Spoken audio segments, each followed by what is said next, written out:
guys, what we're doing is basically me and Callie are kind of like mapping out the album. It's pretty much halfway done.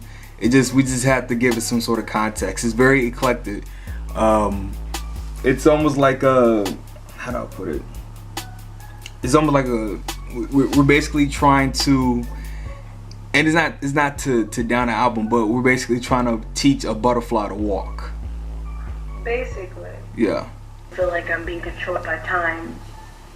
So I have that one, and I don't want to really do another love song, so I will really do like the world peace one.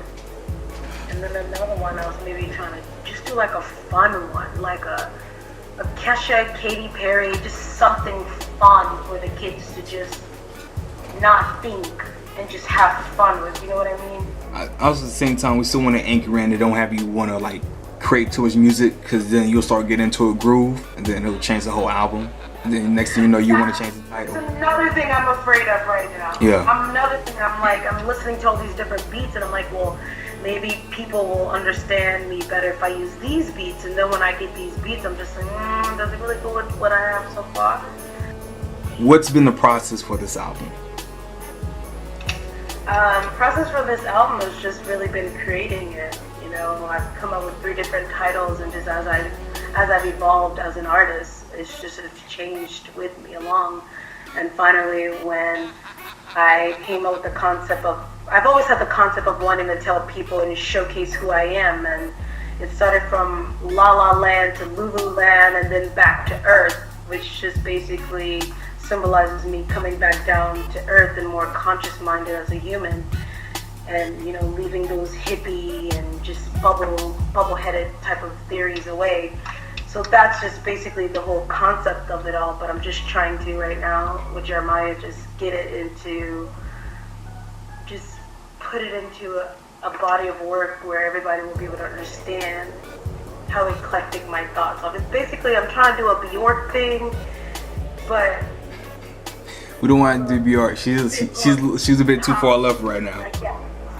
Huh? Said Bjork's a little bit too far left with that virtual reality video. That was some other stuff. That's what I'm saying.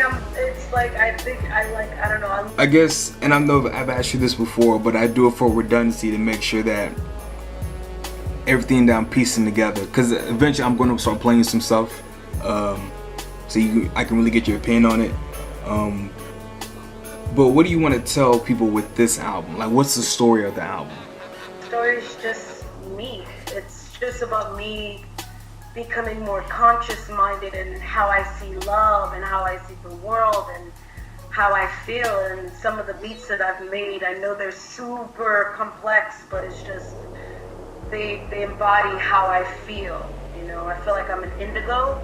So when I hear music, it really touches me. It makes me feel like I'm levitating. It touches me. I see colors. So when I, make those type of beats and those music, I kind of want you to get in your feelings. I want you to feel emotional. I want you to feel, a certain type of way. So I'm just trying to convey basically who I am. Why now? Why try to release this album now? Because a lot of people don't know, me and you've been working together for years. Like, we actually started this back in 2013, or was it 2012? 12. I feel like it's... Sheesh. Wow. Time's flying. I've been trying to get this album for a while. Yeah. It might be like 11, 12. Wow. Yeah, a whole nother concept. Yeah, I know. A whole nother concept, and then I just kept evolving, which, it's taken me a while, but I don't feel any kind of way. It's actually okay because I've learned so much, and I just felt like if I would have put it out there, I would have just put it out there. Like, now I'm more, I've just evolved more, so it's okay. Every single day, I need you to set a goal of writing 2 bad verses a day. Okay, 2 verses? That sounds... No, not just 2 verses, 2 bad verses a day. Like, consciously don't make an effort for it to be good. Just go ahead and get the jitterbugs out the way. Okay. What I'll do is I'll play with the arrangement, like the track listing, and I'll start messing around with the arrangement. But I know what our deadline is, but we should be done way before our deadline. Recorded and mixed and mastered. Like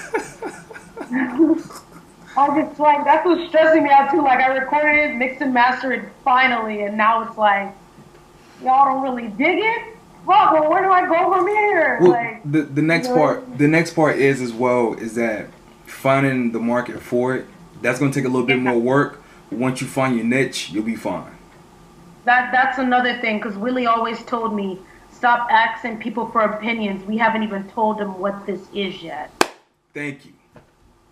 Do you really think this is like, as long as it's taken me, do you feel like it's at least, not okay? You think it's good for my first project? Yes, and the reason why I believe it is Don't lie. no, I'm not lying. The reason why I believe it is you talking to someone that was an indie artist. I was on tour. Like, I've done multiple tours. I've seen the weirdest of the weird become, like, I remember, what was the name? Was it Swayze? I remember when Swayze was opening up for cats back in Austin, and people were just like, who are these guys who just wear afro and glasses? I remember that. Like, I remember Lupe Fiasco opening up for the Roots. Like, I saw his growth. So, like, I know it's possible. The only thing is you gotta find the mark, and I've done it. That might be the reason why I'm more confident in this. I've done it. Like, I made a living doing this, so I know it's possible. You just gotta go find your market. Once you find your market, you're Gucci.